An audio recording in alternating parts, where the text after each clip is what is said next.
रूपेण नमस्कारं करोमि। वन्दे वाञ्छितलाभाय कर्म किं तन्न कथ्यते। किं दम्पतिमिति ब्रूयाम् उताहो दम्पति इति वैयाकरणमध्ये इदं संस्कृतं पद्यं। किं दम्पतिमिति ब्रूयाम् उताहो दम्पति इति मातादिने जो भेद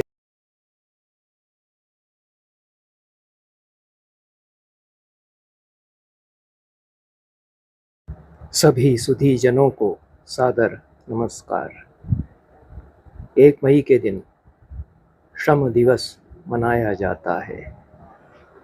इस वर्ष 1 मई को बुद्ध पूर्णिमा भी थी। इसी दिन बिलासपुर में एक अभूतपूर्व ज्ञान पर्व आयोजित हुआ। पाणिनि शोध संस्थान की ओर से एक राष्ट्रीय संगोष्ठी आयोजित की गई, जिसका विषय था व्याकरण के क्षेत्र में पौष्पी प्रक्रिया का वैश्विक अवदान तथा विद्वत सम्मान। यह आयोजन बिलासपुर में बने हुए एक अत्यंत ही भव्य विशाल सभागार में किया गया, माननीय लखीराम स्मृति ऑडिटोरियम। इस आयोजन में प्रोफेसर श्रीनिवास वरखेड़ी, केंद्रीय संस्कृत विश्वविद्यालय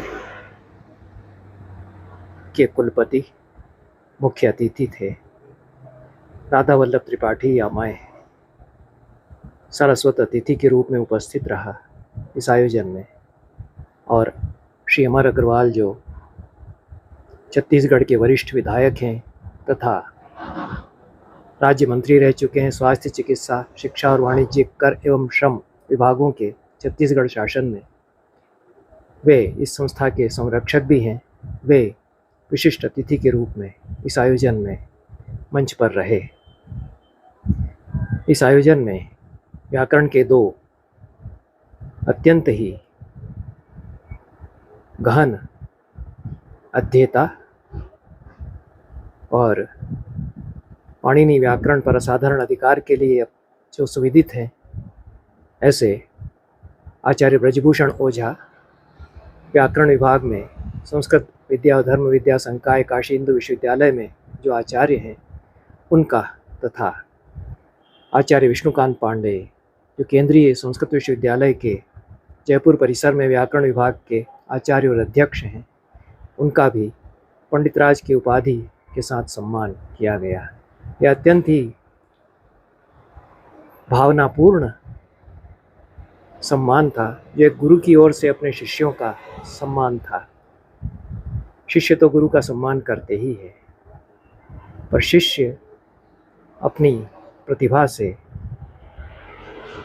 गुरु के ज्ञान को इतना आगे बढ़ाएं कि गुरु उनका सम्मान करे।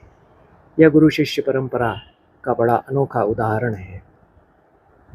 माननीय पुष्पा दीक्षित के दोनों शिष्य उनसे ही पाणिनि व्याकरण की शिक्षा प्राप्त करके अपने अधीति बोध, अध्ययन और प्रचारण के द्वारा उनके कार्य को इस प्रकार से आगे बढ़ा रहे हैं कि वे निश्चित रूप से सम्माननीय बन गए हैं। और जिस गरिमा के साथ सम्मान किया गया, चांदी का मुकुट पहनाकर एक गुरु के द्वारा मंच पर उनको बिठा करके और सम्मान किया गया, वह अत्यंत ही उल्लास और आनंद का क्षण था। इस अवसर पर पौष्पी प्रक्रिया पर अच्छी चर्चा हुई। आचार्य पुष्पा दीक्षित ने संस्कृत भाषा को सीखने के लिए एक ऐसी कुंजी आज सारे विश्व को थमा दी है, जिससे 3-4 महीने में दत्तचित्त होकर निरंतर यदि अध्ययन किया जाए तो 3-4 महीने में पाणिनि व्याकरण पर अधिकार हो जाता है। पाणिनि व्याकरण पर यदि अधिकार हो जाता है तो संस्कृत के साहित्य में प्रवेश हो जाता है। उसके साथ ही विश्व की सारी भाषाओं का व्याकरण बनाने की संभावनाएं भी खुल जाती हैं। पुष्पा जी ने पाणिनि शोध संस्थान में पिछले 40 वर्षों से जो कार्य किया है, उससे संभावनाएं उन्मीलित हो गई हैं। उनके यहाँ प्रतिवर्ष न केवल भारत से बल्कि अमेरिका, जर्मनी, ऑस्ट्रेलिया, नेपाल आदि अनेक देशों से छात्र चले आते हैं। गुरु अपनी गरिमा के द्वारा विश्व को अपनी ओर आकर्षित करता है। यही वास्तव में गुरुत्व है। पाणिनि शोध संस्थान में रहकर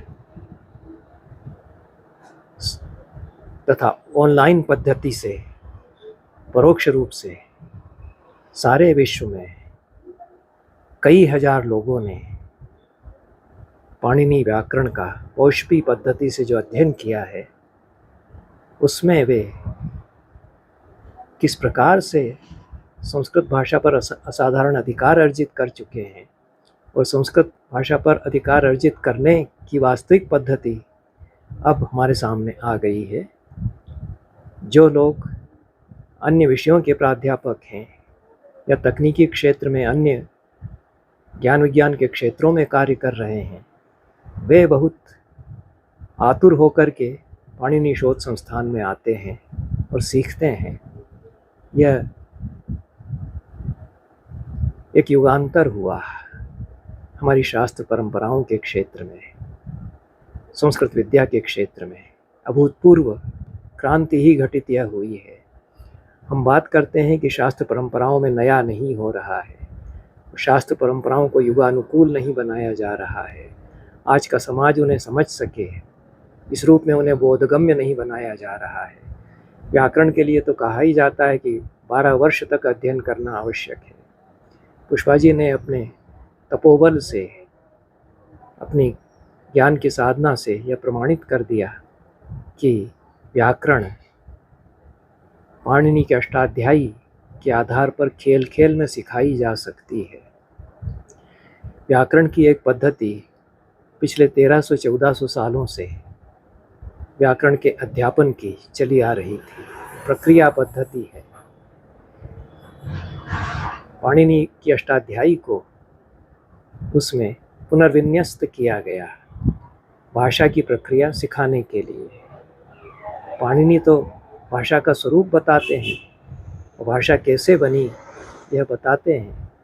उन्होंने जो 4000 के लगभग सूत्र अष्टाध्यायी में लिख दिए, उनको किस प्रकार से विन्यस्त किया जाए कि हम भाषा का प्रयोग भी करना सीख जाएं, यह सहज कार्य नहीं था।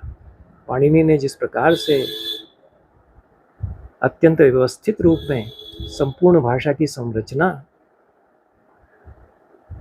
को सूत्रबद्ध कर दिया, अब उन्हीं सूत्रों का उपयोग, उस भाषा का उपयोग कैसे हो व्यवहार में जब उस भाषा को उपयोग सिखाएंगे तो प्रक्रिया बनानी पड़ेगी। 4000 सूत्रों से प्रक्रिया निर्माण का कार्य जो रूपावतार धर्म कीर्ति का है, 7वीं शताब्दी का ग्रंथ, उसके साथ आरंभ हुआ।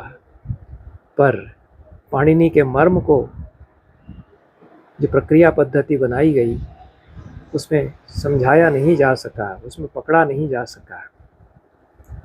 और पाणिनि की अष्टाध्यायी किस प्रकार से पुनर्विन्यस्त हो कि सहज रूप में पूरा व्याकरण और उसकी प्रक्रिया ग्रहित हो सके, बोधगम्य हो सके, इसके लिए संपूर्ण अष्टाध्यायी को ही नए सिरे से पुनर्विन्यस्त किया, रीऑर्गेनाइज किया पुष्पा दीक्षित ने। यह असाधारण कार्य हुआ और इस पुनर्विन्यास में सारी अष्टाध्यायी इस तरह से खुल जाती है जैसे कि कई कई मंजूषाएं सहज रूप में उद्घाटित हो रही हों व्याकरण की। संस्कृत व्याकरण के अपार भांडागार के जो कक्ष 1300 सालों से तालों में बंद थे और किसी तरह कठिनाई से खोले जाते थे और फिर बंद हो जाते थे, वे सब जैसे खुल गए हों ऐसा लगता है। पुष्पा जी ने जो प्रक्रिया बनाई है उसमें पाणिनि के लगभग 4000 सूत्र एक सेना बन जाते हैं जिसके सेनापति वे हैं, और उनमें से किन सूत्रों को एक व्यू बना करके किस प्रक्रिया में लगाना है, यह पुष्पा जी बताती हैं। और वे व्यू इस प्रकार से बनते हैं कि सहज रूप में खोल देते हैं हमारे सामने व्याकरण के द्वार। पहली बार यह बताया कि व्याकरण के क्षेत्र में जो प्रक्रिया पद्धति में सार्वधातुक और आर्धधातुक मिलाकर के पढ़ाया जा रहा है, अभी तक किस्सा कितना गड्ढम गड्ढ उसके द्वारा हुआ है। और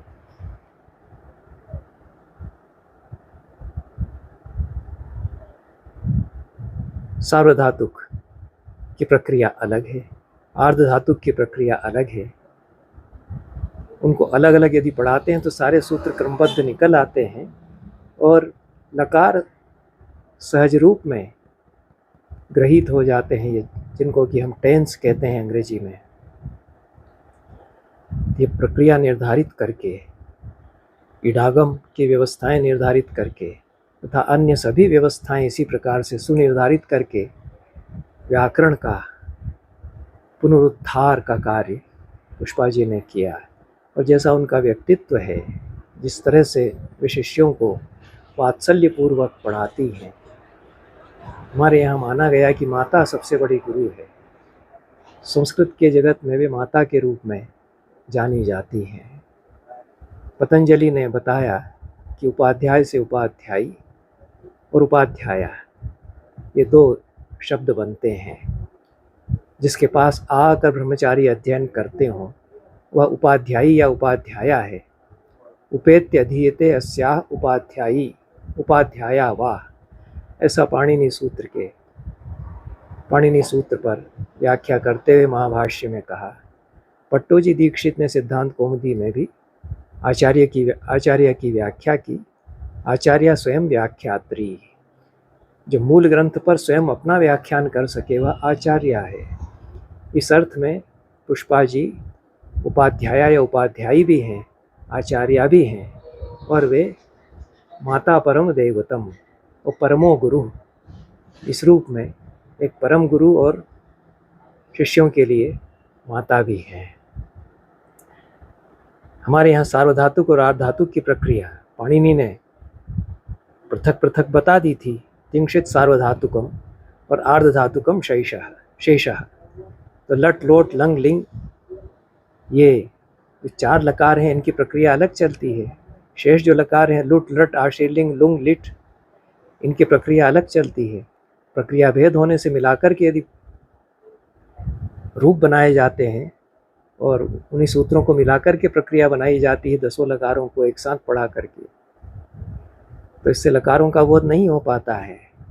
अष्टाध्यायी सहज बोध के द्वारा संपूर्ण व्याकरण के महासागर में प्रवेश इस प्रकार से कराया गया कि न केवल लकार अपितु सुबंत, समास, अन्य सभी जो कोटियां व्याकरण की हैं उन सब के लिए प्रक्रिया इस प्रकार से पुनः निर्धारित कर दी गई है।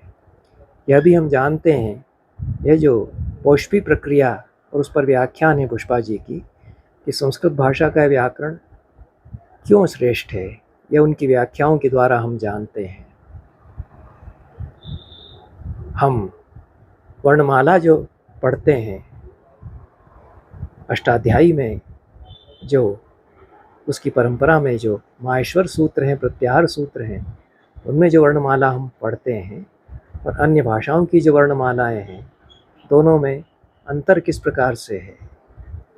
विन्यास जो पाणिनि की परंपरा में वर्णमाला का है, अयुण रिलरिक एओंग अयोच अयवरट लण यमनम जपय गणदश जप गणदश कप चटत चटताओ कपय शश सर हल, ये जो शश सर हल, यह जो चतुर्दश माहेश्वर सूत्रों में वर्णमाला का विन्यास है, उसमें 9 स्वर आरंभ में गिना दिए गए।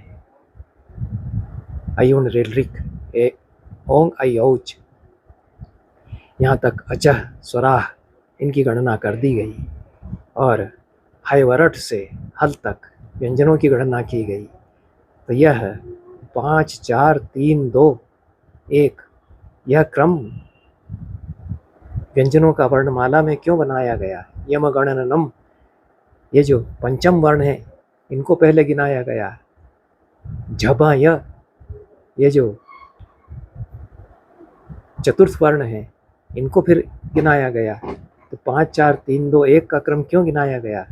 ये बड़ी वैज्ञानिक बुद्धि इसके पीछे है। तो पुष्पा जी ने अपने व्याख्यानों में वर्णमाला से ही जो वैज्ञानिकता संस्कृत व्याकरण में आरंभ होती है, जो कि अन्य भाषाओं में नहीं है। अंग्रेजी में ABCD इस क्रम से सिखाया जाता है, उसमें वोवेल और कंसोनेंट मिला दिए जाते हैं, ए के बाद बी आ जाता है, फिर ई, फिर आई बाद में आता है।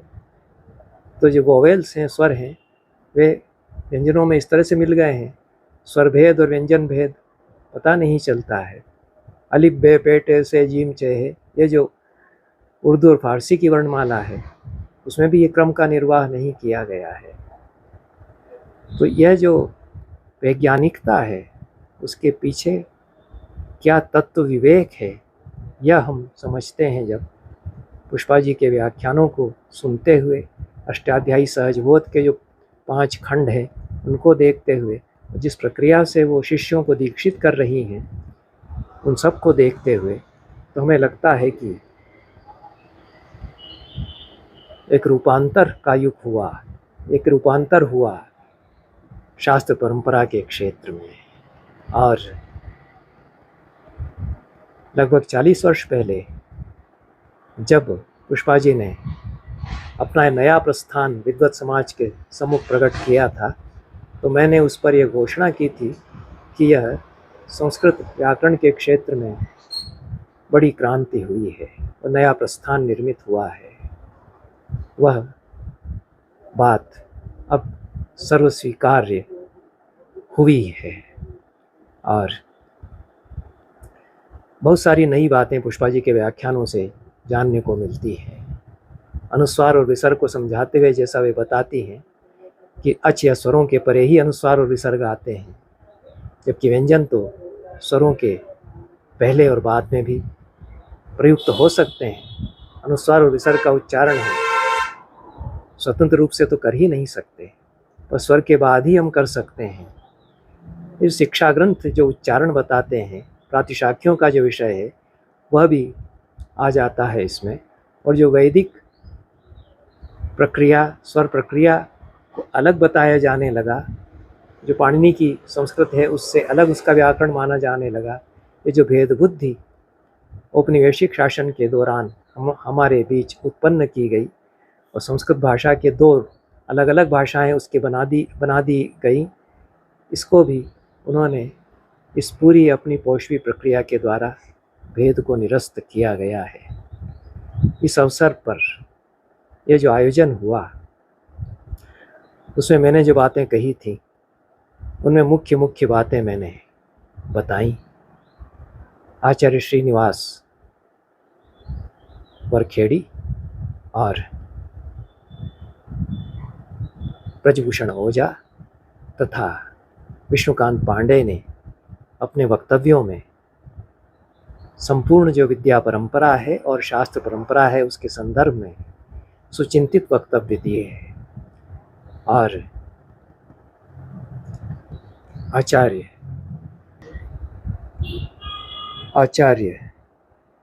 श्रीनिवास वरखेड़ी ने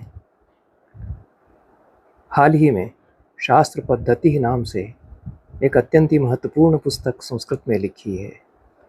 शास्त्रों की जो अपनी संरचनात्मक पद्धतियां हैं और प्रतिपादन शैलियां हैं और वे कैसे शास्त्र अपने आप को उनके द्वारा खोलते हैं, यह वे बताते हैं। अब ये पद्धतियां किस प्रकार से आज नए रूप में बोधगम्य बनाई जा सकती हैं और इन संरचनाओं को लेकर के नवीन चिंतन, विश्व चिंतन के परिप्रेक्ष्य में, वैश्विक परिप्रेक्ष्य में हम कैसे प्रस्तुत कर सकते हैं, ये विचार किया जाना चाहिए। और इस दिशा में वरखेड़ी जी ने बहुत सारी बातें नई कही और कुछ कारिकाएं उन्होंने इस अवसर पर निर्मित करके बहुत सूत्र रूप में एक पूरी रूपरेखा संपूर्ण भारतीय शास्त्र परंपराओं को विश्व के सामने बोधगम्य रूप में पुनर्विन्यस्त करने की और जो चिंतन में गत्यवरोध है उसको दूर करने की दिशा में अपने वक्तव्य के द्वारा प्रस्तुत की। यही बात ब्रजभूषण ओझा तथा विष्णुकांत पांडे के वक्तव्यों में भी देखने को मिली। इस दृष्टि से बड़ा, जैसा मैंने कहा, अनोखा आयोजन था। इसकी एक झलक मैं यहाँ प्रस्तुत कर रहा हूँ।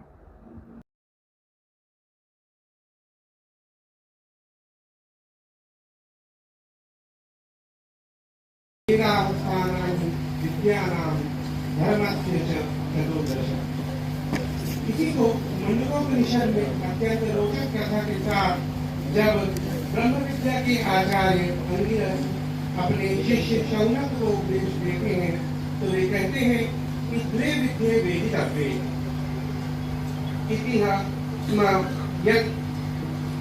यत् ब्रह्मविदो वदन्ति पराचैव अपराच तत्र अपरा ऋग्वेदो यजुर्वेदः सामवेदो अथर्ववेदः शिक्षा कर्तु व्याकरणं निरुक्तं छन्दो ज्योतिषमिति अथ परा यया तदक्षरमधिगम्यते यथा वेदविद्या वेदान्तविद्या तर्कः व्याकरणं मीमांसा ज्योतिषम्। उनको जानने के लिए हमको शास्त्र है, शास्त्र के आंखों से देखा जाता है। सर्वसर्वोच्चम शास्त्रम, जब शास्त्र की आंखें होती है तो इस जगत से परे जो है, इस जगत के पीछे जो है, जो उसका संचालक है, वो हमको दिखाई पाता है। वो आंखें शास्त्र से ही मिलती है और दूसरी विधा नहीं। किंतु ऐसा समय आया है कि जिस देश में ऋषियों ने उस परम सत्ता का दर्शन किया और परम सत्ता का दर्शन करके घोषणा की, वो देश आज उस विद्या को मिला। ये बड़ी समस्या है देश। आज सारा का सारा जो चलता है संसार के साथ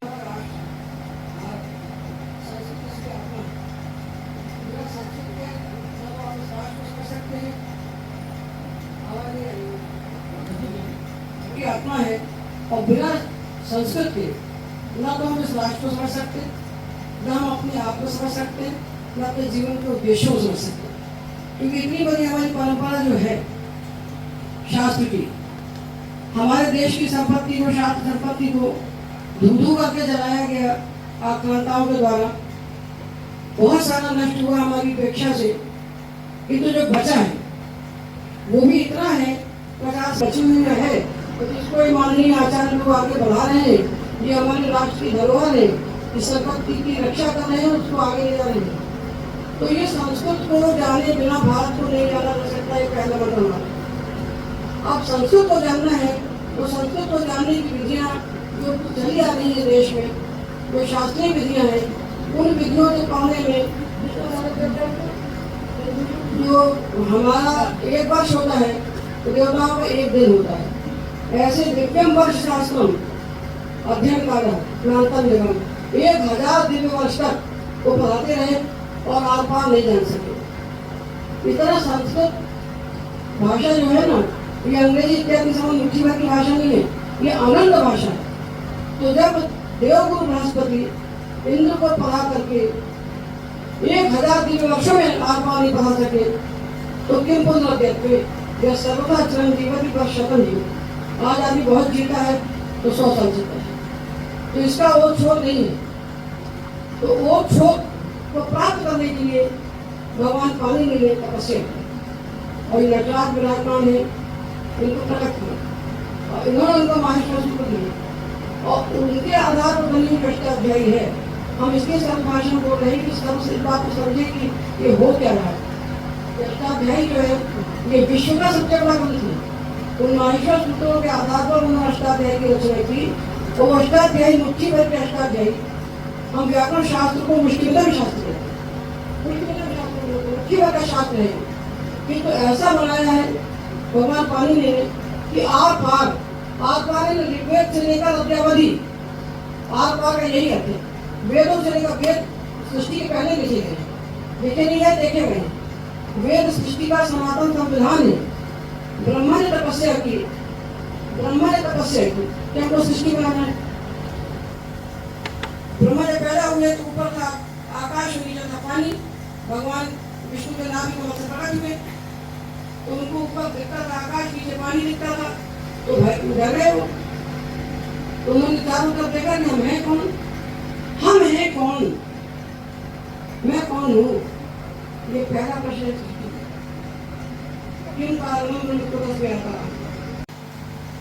देखिए, व्याकरण पढ़ने के लिए व्याकरण नहीं पढ़ना है। सबसे बड़ी समस्या क्या है माता जी, कि हम व्याकरण शास्त्र इसलिए पढ़ते हैं व्याकरण को पढ़ने के लिए, जबकि बिल्कुल गलत। कहीं पर भी भाष्यकार ने व्याकरण शास्त्र के अध्ययन का जो प्रयोजन बतलाया, इसलिए नहीं बतलाया कि व्याकरण पढ़ने के लिए व्याकरण पढ़ना। ये जो समग्र संस्कृत वाङ्मय है, उस वाङ्मय की कुंजी व्याकरण शास्त्र है।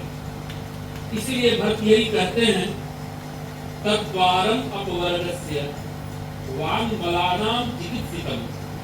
अग्रिम पंक्ति जरूरी है, पवित्रम सर्व विद्यानां अधिविद्यम प्रकाशते।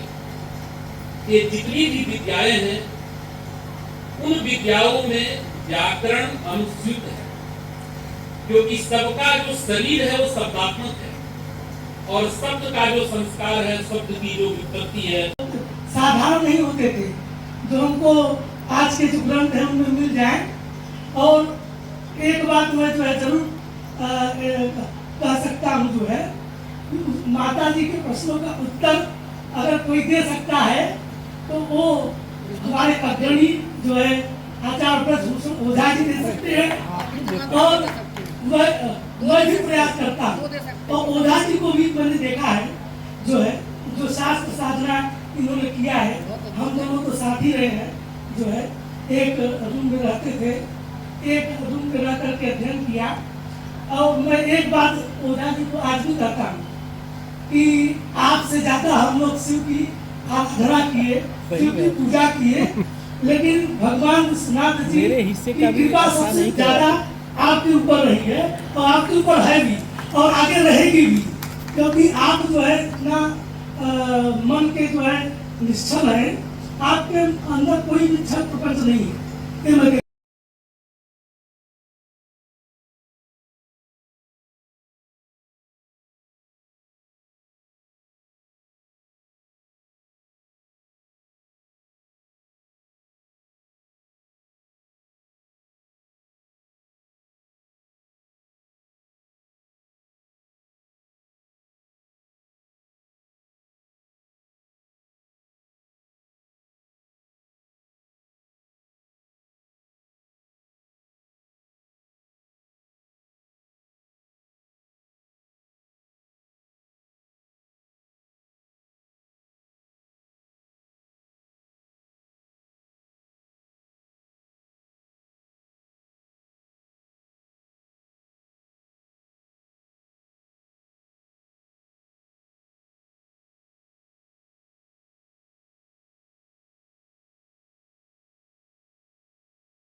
नमस्कारं करोमि।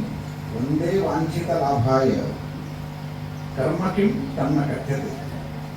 किं दम्पतिमिति ब्रूयाम् उताहो दम्पति इति वैयाकरणमध्ये इदं संस्कृतं पद्यं। किं दम्पतिमिति ब्रूयाम् उताहो दम्पति इति कर्म किं तन्न कथ्यते। अनिर्वचनीयं कर्म भवति। अतः दर्शयामि च तत् कर्म। यत् कर्म वक्तुं न शक्यते, दर्शयामि च तत् कर्म वन्दनीयं पुरातनं मातृरूपं सरस्वत्याः दीक्षितद्वन्द्वमते अद्वैत। दीक्षितद्वन्द्वम अद्वैत। मैं यहाँ उपस्थित माता पिता के रूप में उपस्थित हमारे दीक्षित द्वन्द्व अद्वयं द्वन्द्वम् अहं न कथयामि अपि दर्शयामि। सम्मान्याः शास्त्रमूर्तयः मातृचरणाः, उन्होंने कृष्णदेव राय को ये कहा कि मुझे आपने बहुत सम्मान दिया है और संपदा भी दी है, मैं घर लेके नहीं जा सकता हूँ। आपने जो आभरण इत्यादि दिया है, स्वर्ण इत्यादि दिया है, तो मैं घर लेके भी नहीं जा सकता हूँ, इतना भार है। लेकिन मुझे जीवन में जो सम्मान मिला है, उनके कार्यकाल में व्यासराज थे। व्यासराज बहुत बड़े गुरु थे, राय के भी गुरु थे। द्वैताद्वैत न्यायामृत और